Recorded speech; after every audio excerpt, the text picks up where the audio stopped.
лайк басып, басқа адамдардың жетістігіне себепкер болып отырыңыздар. Так, мен прямой эфир деп айтып едім. Прямой эфирға кіре алмаған жандар, прямой эфирға кірген жандардың арқасында ақиқатты білім марафонының аясында не туралы айтатынымыздарға көз қиықтарыңызды салыңыздар деп отырмын. Міне, кешегі болған сабақта мен адамның алдында арман болу керек, мақсаты болу керек. Мақсатсыз адам тиімсіз адам деп саналынады. Мақсаты жоқ болса, ол автоматически тиімсіздікке алып келеді. Сол себептен арман болу керек.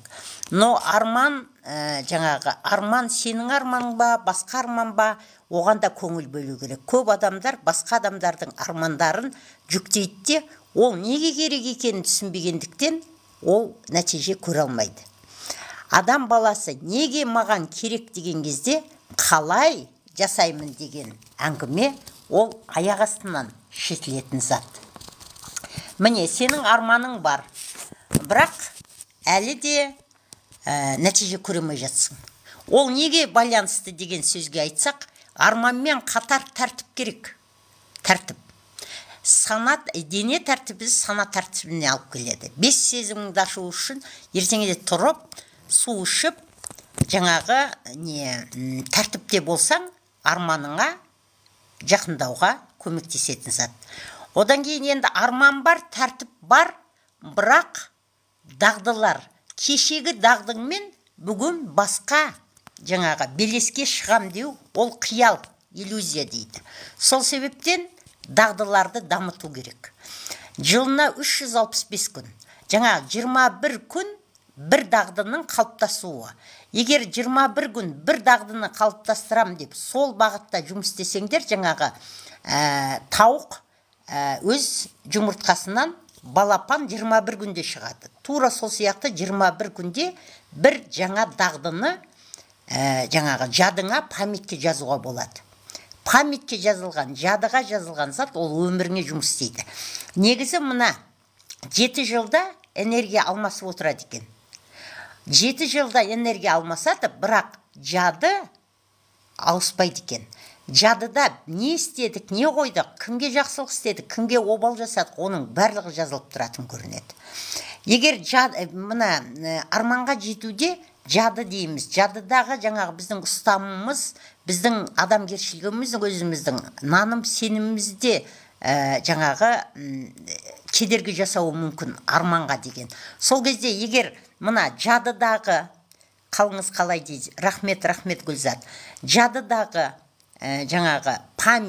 памяттегі жазылған оқиғалар сіздің арманыңызға жетуге өз кедергісін тимесін десең, өзіңе көңіл аудармай, өзгеге көңіл аудару керек екен. Міне, жетістікке жетудің жалғыз жолы басқа адамның жетістігіне себепкер болу керек дейді. Ал 365 күнде қанша дағдыны қалыптастыруға болады? 365-ті 21 күннен бөлсек, бір жылда 17 жаңа дағдыны қалыптастыруға болады екен. Мына тағдыр деген не? Тағдыр деген дағдылардың қорытындысы. Дағдыңды өзгерте, тағдырыңды өзгертесің дейді. Мына кешегі айтқан теманы айтайын деп отырмын. Адамның санасының 4 кезеңі бар. Сананы дамыта отырып, адам өз өмірінде материалдық әлемге, басқа белеске шыға алады.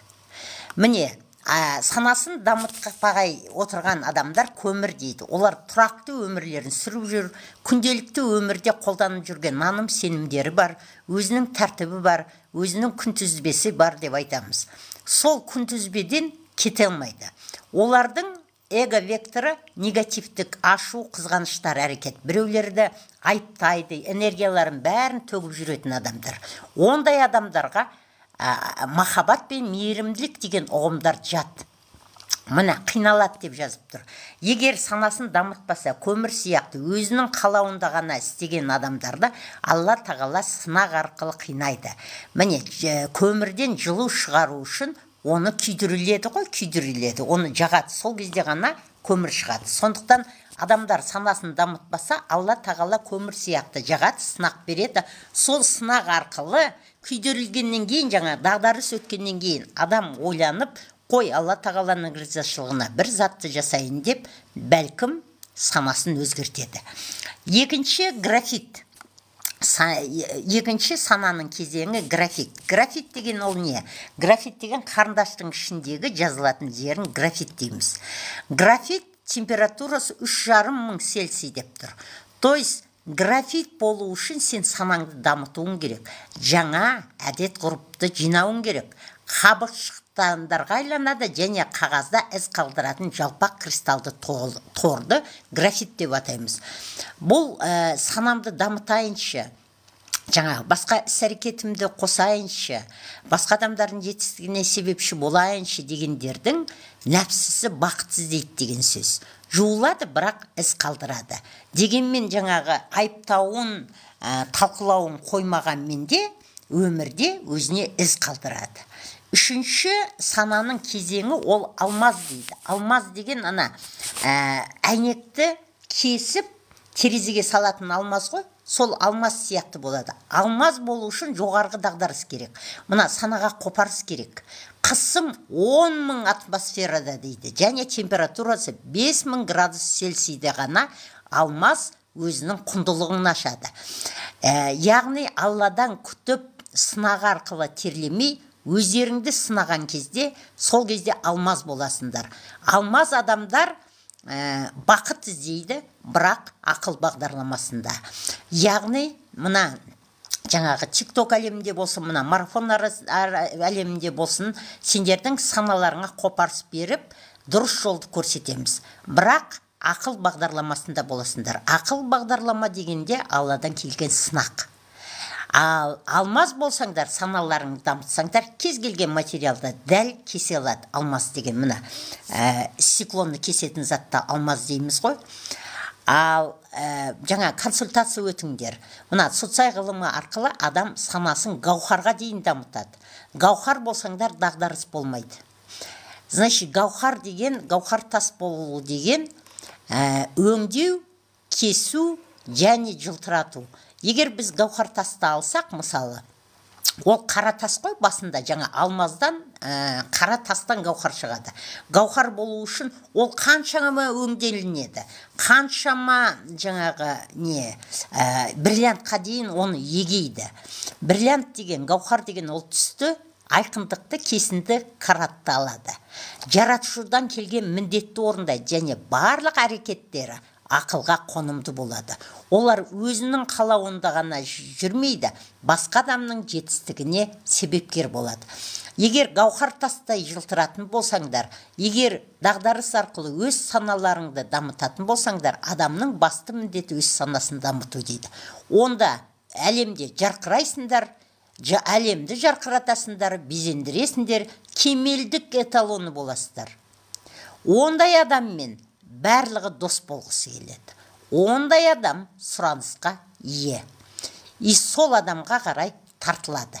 Міне, кешегі марафон аясында көрмей қалдым деген қызға айтып отырып, сол арқылы мына TikTok әлеміне де өзімнің септігімді тигізейін деп жатыр. Марафон аясында не айтамыз? Марафон аясында міне, бүйтіп қарасақ өзіміздің күйбің тіршіліктеміз. Міне, кішкентай өзіміздің күйбің тіршілікте өзіміз алдымызға жоспар қоямыз.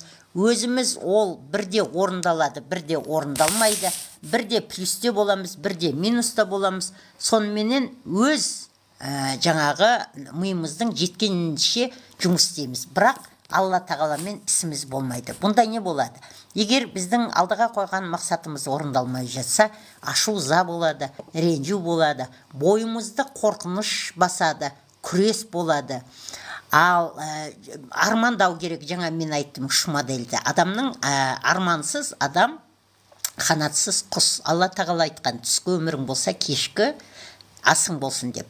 Яғни армандау обязательно. Арманыңды қой, өмір менен басталынады деп жауапкершілігіңді ал, бірақ нәтижесін кімге беру керек? Алланың құзырына беру керек. Міне, ихсан деп жазып қойғам. Ихсан деген әрбір іс-әрекетіңді Алла тағала үстіңнен қарап тұрғандай әрекет жасау керек.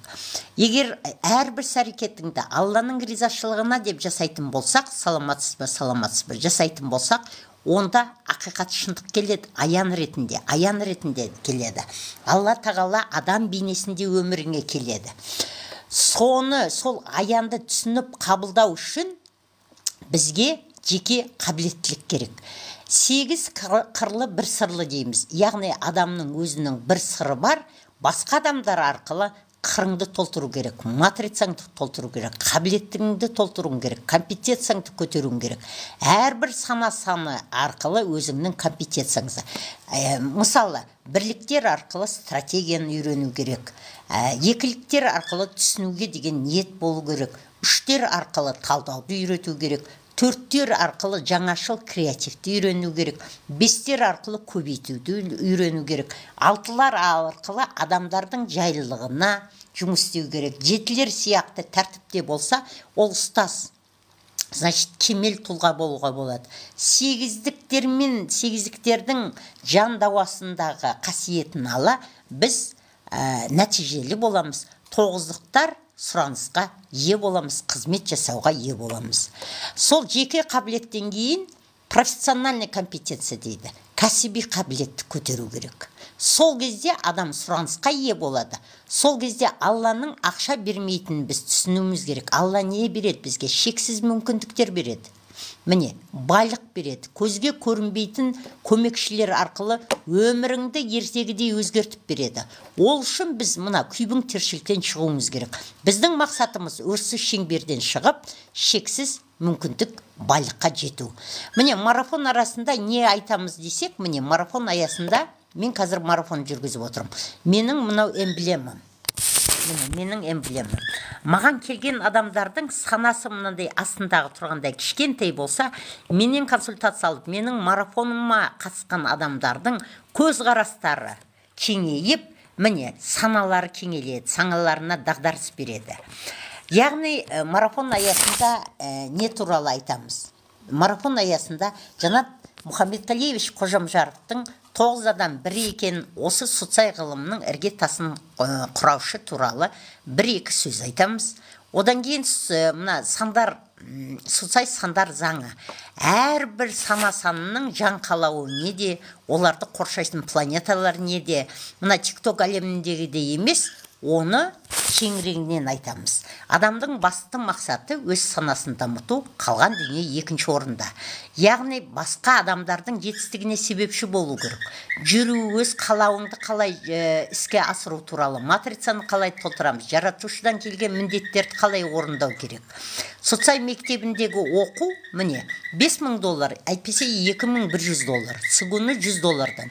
Пока сіздер ақшаларыңызды жинап барам дегенше, 6000 теңгелерін төлеп, марафонға кіріп, саналарыңды көтеруге болады. Байлықтың энергиясы сенің психоэмоционалды жағдайыңа байланысты. То есть, мына социал әлеміндегі магниттер бар, телефоның, үй, келісім шарт, олар неке қиған күннің есімдерінің мағынасы қандай энергия беріп тұрғаны туралы айтуға болады.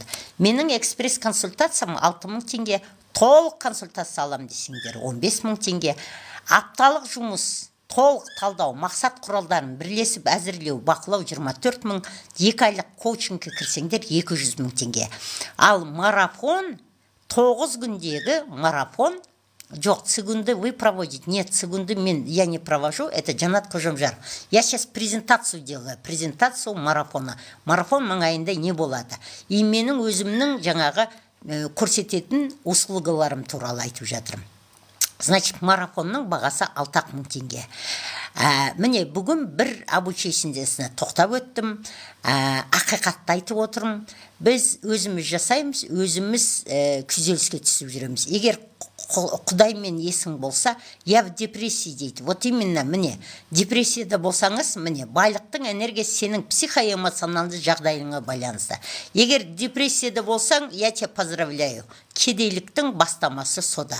Депрессия, если ғылымға қарасақ, 2,5 ғана секундта болады.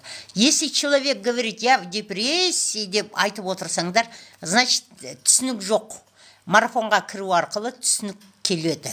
Міне, деловой адам болып жүреміз. Апаратын жолы өлім бір болғанмен, маңызды боламыз, бос емес боламыз, елеулі қалауды, қарқынды стресске толы болып жүреміз. Немесе адам ісімен позитивте, тыныштықта, достық қарым-қатынаста еркіндікпен әрекет жасаушы боламыз.